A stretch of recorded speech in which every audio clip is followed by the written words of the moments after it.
Eh, Hey, welcome to Nightwave Radio with Amanda.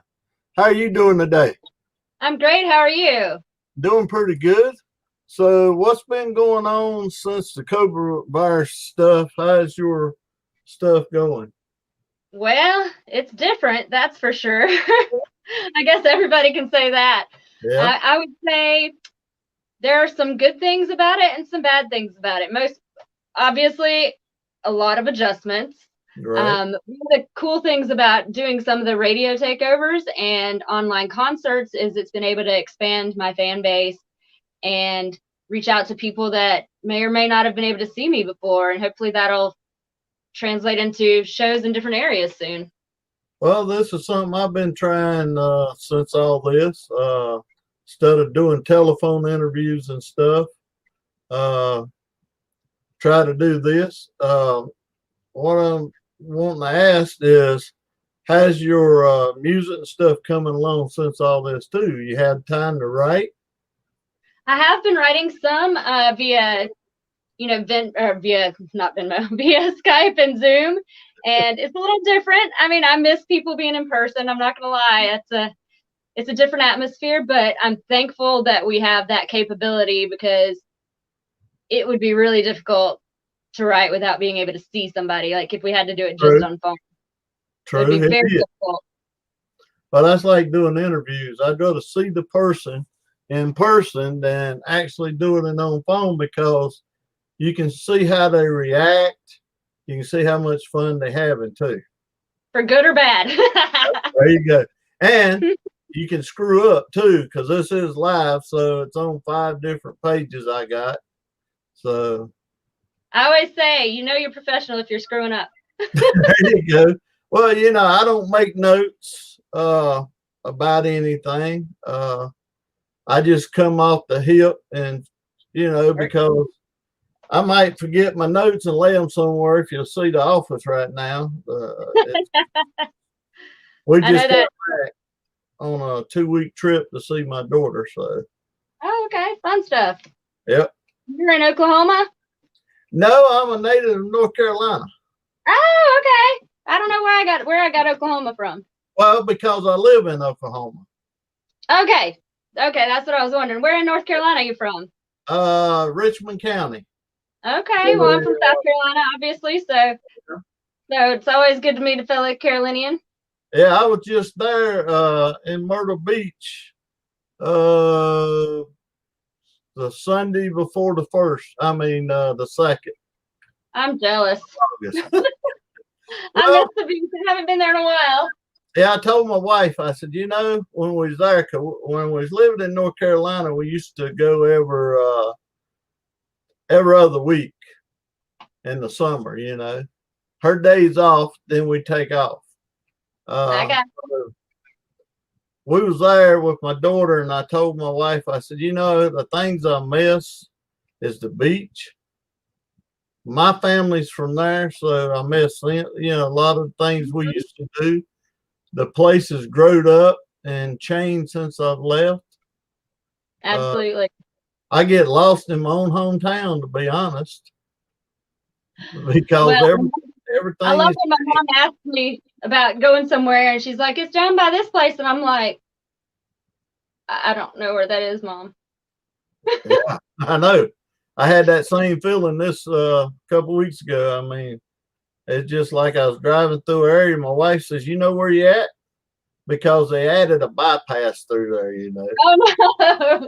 They had some other roads, and she said, "You know where you at?" I said, "No," and I went to the next crossroad. She asked me again, said, "Do you know where you at?" Because I've been down this road 1,000 times before they added these crossroads in. And she says, I looked up. I said, "Oh yeah, we're just on the backside of the Ellaby, the town that I was going in. We just got here." So You're like, I knew exactly where I was going. yeah, but I've been that way 1,000 times. It just, when you go back to South Carolina, it's the same way. Uh, Absolutely. Changing a lot. Myrtle Beach, we was on North Myrtle Beach, and I've been up that way, I don't know, 20, 30 times. And you seen the regular motels, and then out on the one of the going out piers going out, it used to be a 1-story pier. Now Huh. it's a 3-story. I would not recognize it. It's been so long since I've been to Vero Beach. You wouldn't. I You miss wouldn't it though. I wouldn't. the motels down there has went from 1 or 2 floors to on that end to about 15 floors tall now. Yeah, they up there. It used to be small motels and people had houses and condos along there. Now it's big rise motels. Mm-hmm. So it's been a while since I've been over that way. I miss it though. I normally would have just gotten back from my mission trip in South Carolina, but for the first time since 1978, they canceled it this year. Well, it's been a while. I took a chance, me and my family. I went out last year to a wedding, and we'll get off me and get back on you. You more important. What I'm saying is, we went out to my oldest daughter's wedding, and my granddaughters looked at me. One of them will be 12 this year. She looked at me, and the youngest is, I want to say 4. And they said, Papa, you coming back? I said, looked at my wife. I said, well, maybe sometime next year, And from January of this year until we went out there, Papa, when you coming? Have you got your tickets yet? Oh, that's awesome. And so I took a chance. I really didn't want to go with the health issues I got, but I said, well, I can't let my granddaughters down. So that's right. And if you're being safe, if you're trying to be safe in your area, then you'll probably be just fine. That's the way I was trying to be. The airplane was packed, though. Oh, I bet. How's Tennessee? Ain't you in Tennessee? I am. I'm in Nashville, and it is, I don't know. It's some parts are trying to open back up and some aren't. I guess it depends on what part you're in. Nashville has been a lot more strict than the rest of the state. I saw this morning that we're finally going out of the hot spot, which is kind of good. I really don't know anybody that I'm close with that has been in contact very much with anybody with COVID. I know it's real and I know it's out there. It's just, I guess that a lot of the people I'm around have tried to stay away from it. Well, I've stayed away from it as much as I can. I try to tell people it is real. It definitely is. My daughter, she don't think it's real, but I've tried to tell her it's real. And she used to be a CNA, almost a nurse. And oh man, yeah, it's definitely real. I think that the smallest little thing you can do is wear a mask, and it's like a little inconvenience, I think, to protect the people that are more susceptible, whether you're worried about getting it or not. I feel like at least it's a small little inconvenience to help, protect people. I just don't understand people complaining about this and about that when they can save their own life over a mask. And the lives of others as well. But that too, because, the thing of it is you wear it probably 10 or 15, maybe 20 minutes or however long you're in a grocery store or shopping or something. And, it's just sad that people's got to argue over it, though. Even in music, I can understand coming to a concert and they wouldn't wear a mask. And then you feel, say it was at your concert, you'd feel bad because some of them that didn't wear a mask would have got sick. And then, and then another thing too, if everybody wore and stayed probably a little distance, man, you'd had a good time. That's absolutely right. I feel like it's a small little inconvenience to keep people safe, whether it's to keep yourself safe or other people safe. And, I've been wearing a mask in public since this started, and I think a lot of my friends have as well. And that's probably why none of us have that I know have been even in contact with it. So if you had a concert out here in Lawton, Oklahoma, where I'm at right now, we got an Army base. Yeah, we got an Army base, Fort Sill, and all. We'd have a big crowd. But what I'm getting at, I would wear a mask. the whole time. It wouldn't bother me. Yep. We did a 4th of July show. It was the first show I got to play with the band since this all started. And it was down at a brewery just south of Nashville that has 84 acres. Right. Well, they have big garage doors, so they were able to open all the garage doors, and they had little markers that led up to the bar, and you had to stay at least 6 feet from other people. When we weren't on stage, we had our masks on, and it was open air and open property, so you could spread out as much as you wanted to. They had the tables out there. You could bring your own chairs. It was great. It was wonderful. We could actually enjoy a concert and not be on top of each other and still be distanced, but still enjoy it together. We need to do one like they do the drive-ins. Put up a big screen and do like a drive-in concert, you know. For they're people. starting to do that here. Yeah. I mean, that's what they're doing in the movies right now, so they can show movies. So we need to figure out some way of doing a concert that way. They've started doing those in Nashville out at Nissan Stadium. Okay. So they started using like the Titan Stadium's parking lot and putting, I guess, a stage up and letting people pull up and watch from their cars. Put a big screen up, or they just let them watch from the cars? I'm not sure. I haven't been to it yet, but I got to go to my first drive-in movie this year because it was the first movie theater to open, and it was so much fun. Well, I don't know where the closest drive-in. We used to have one here years ago, but it's like everything else, you know, it's changed, but I wish somebody would put one back up. This one was great, and it was 2 movies, and you paid if you want to bring your own food in, and then you could buy snacks if you wanted to, and it was awesome. Well, you could take a drive-in and do vice versa. You can make the screen, you know, use it as to show a movie, and then you could turn around and put a stage somewhere up and video shoot it up on the screen too, you know. Absolutely. Heck, if I could win the lottery, that'd be a good idea. I like it. Let's find some investors. I mean, then, you know, you can invite your artist out. You can invite, you know, everybody in town, get 100 acres or something and put up a couple big screens, you know, that you could project on. And I mean, it probably cost you a couple million to get it all set up, but you know.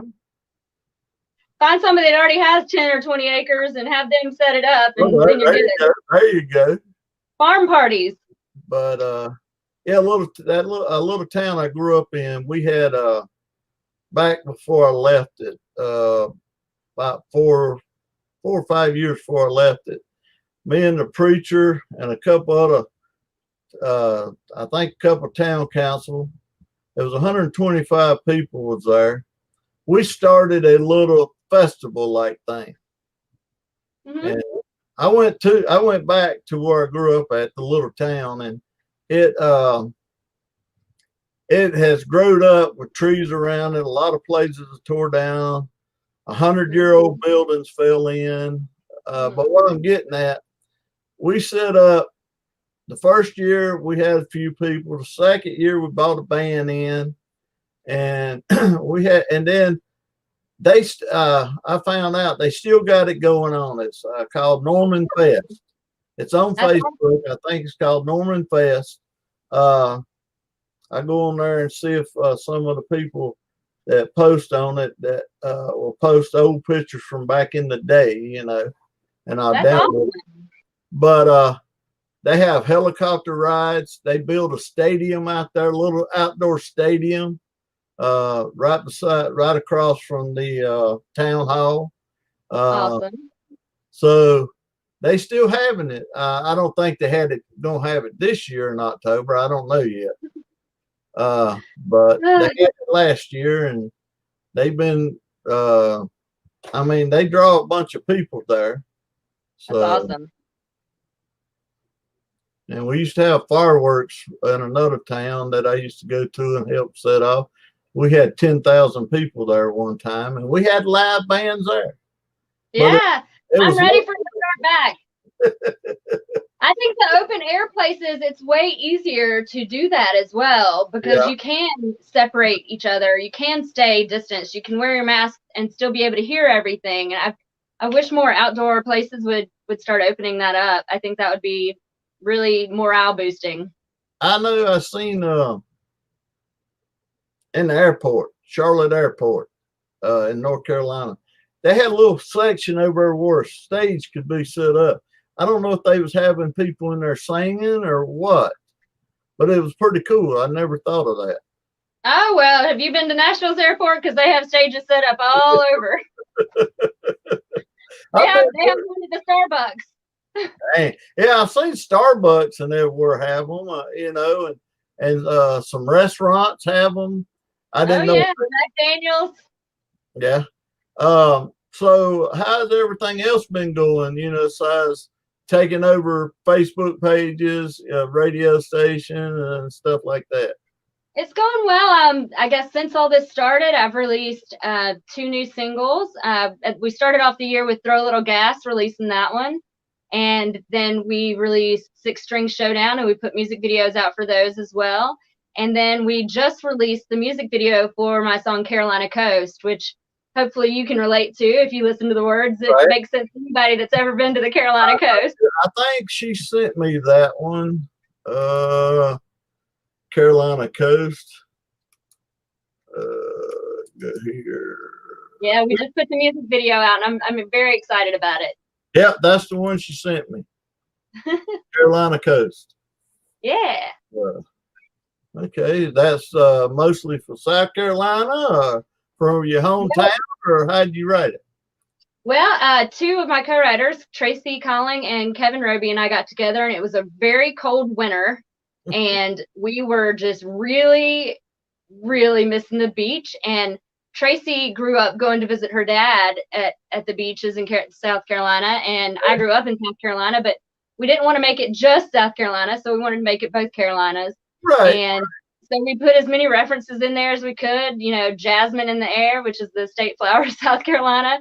Shagging on the boulevard, which if you've ever been to Myrtle Beach, the boulevard's the main strip, and Right. shag is the state dance, and that's big in South and North Carolina. So we tried to make it, and we put in cheerwine, which is a North Carolina drink. So we tried to make it really have a lot of home details.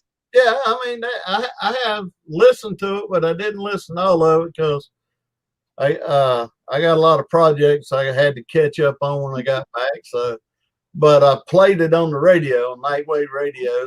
I played it there. Thank you. As far as I know, it's still in. I got to go in and change it. I just put it in there yesterday. It's still Awesome. in rotation. Thank you. But the thing of it is, talking about home and stuff, you had Alabama stage down there you could go to and play if you could let them get in. There's tons of places. There's a Mother Fletcher's. There's the Alabama Theater. The Alabama Theater is pretty big, actually. We saw Alabama there when we were younger, but there's so many little places right there on the boulevard too that are pretty famous. Yeah, they are. I mean, I was in a concert at Alabama in Charlotte, North Carolina. Okay. We got up there and square danced, man. A bunch of us, a group of us, Alabama started playing a song, and a couple of days later, it come out in the Charlotte paper. A group of people was up there square dancing, so it might have been us. But yeah, I love music. I've been around country music, gospel, and stuff all my life. So I used to DJ in a club, but it was other music too. But this is why I started the radio station for all the independent artists out there that ain't been heard. I done it for y'all. Well, I appreciate that. I'm doing this for y'all too. To get y'all no more noticed out there. And I know you're going to be coming up, take over Nightwave Radio at 3:30. Yes, sir. What are we expecting? Well, I call my music Southern rock and soul.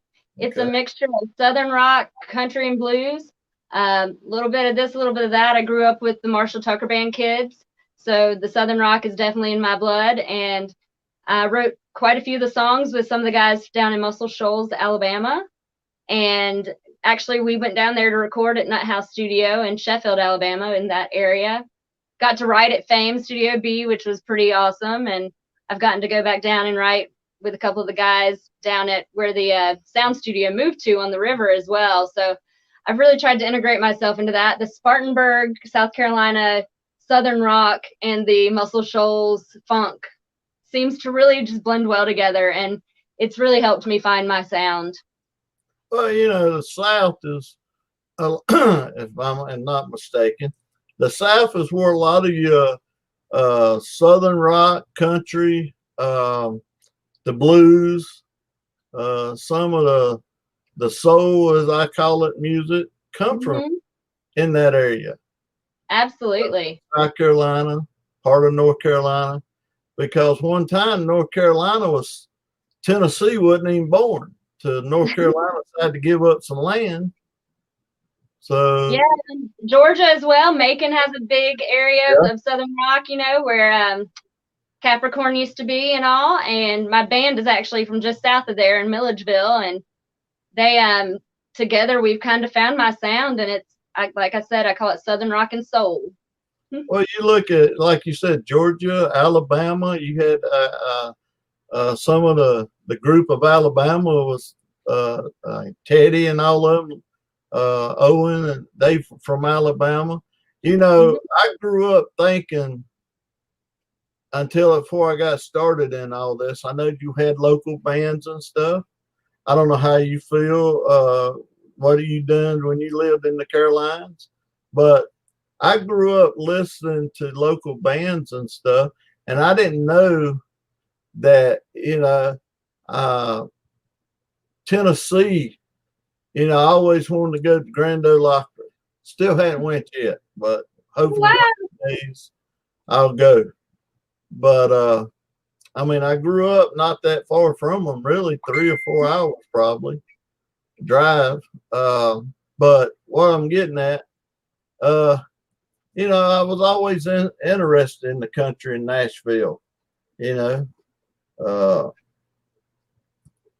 the country side of the music and stuff. So how does it feel to be out there with all that?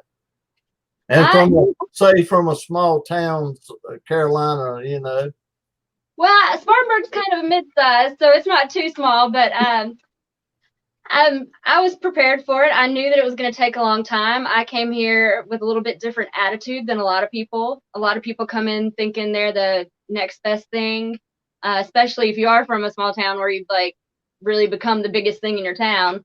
Right. I came out with the attitude of, I knew that overnight success was an average of 7 years or more. And so I came out and just tried to learn as much as I could, tried to find people that have been here for a while and get good advice from them and listen and take it and figure out what was the best for me. And some of the biggest advice I got was, you can do whatever this person or that person tells you to do, but unless you're being yourself, you're probably not going to have success. And I've had quite a few people tell me that. And once they decided to just be themselves and do their thing, that's when they started having success. And I'm thankful that with my band, we've been able to figure out who we are, and we're different.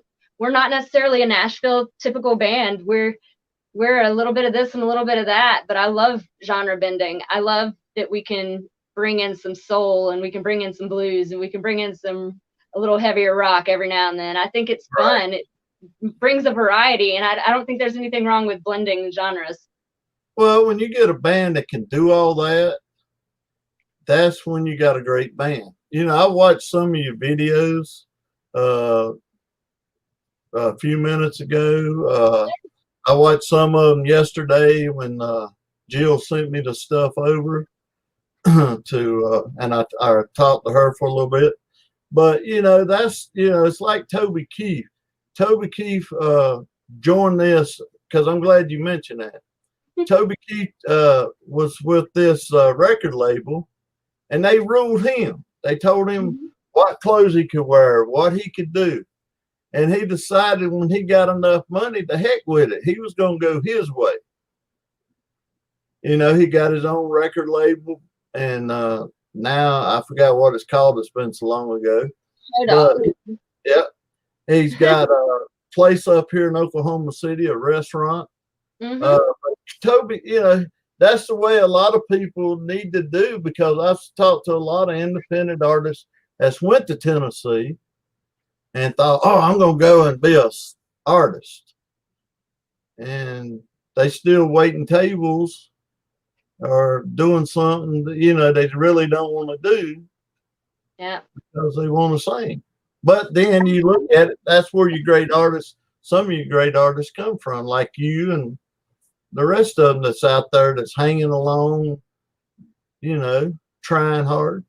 Absolutely. I got to a point where I realized that if I was going to do things, I couldn't let money be an excuse anymore. And I started praying about it and seeking out extra work to save money. And so when we went down to Nut House, I spent a few years raising the money and paid for the whole album myself.